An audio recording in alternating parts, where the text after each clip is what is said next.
ಗಣಪತಿ ಮೆರವಣಿಗೆ ವೇಳೆ ದುರಂತ, ಸಾವಿನ ಸಂಖ್ಯೆ 10ಕ್ಕೆ ಏರಿಕೆ. ಹಿಮ್ಸ್ ಆಸ್ಪತ್ರೆಯಲ್ಲಿ 26 ವರ್ಷದ ಚಂದನ್ ಕೊನೆಯುಸಿರು.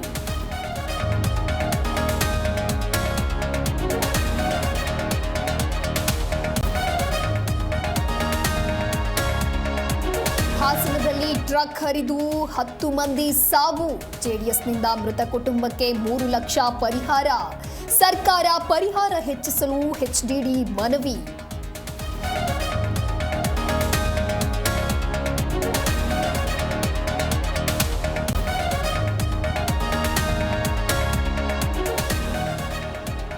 ಮಸೀದಿ ಮುಂದೆ ಮೆರವಣಿಗೆ ನಿರ್ಬಂಧ. ಹಿಂದೂ ಯುವಕರು ಪೊಲೀಸರ ನಡುವೆ ವಾಗ್ವಾದ.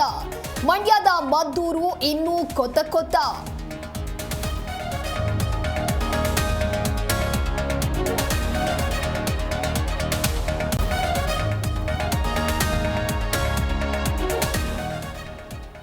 ಎಂಟು ವರ್ಷದ ಸಂಸಾರ ದಿನನಿತ್ಯವೂ ಕಿರುಕುಳ.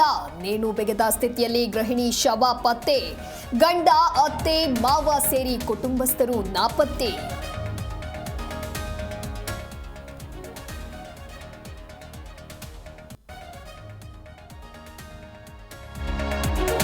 ಧಾರವಾಡದಲ್ಲಿ ರೈತರ ಹಬ್ಬ ಕೃಷಿ ಮೇಳ.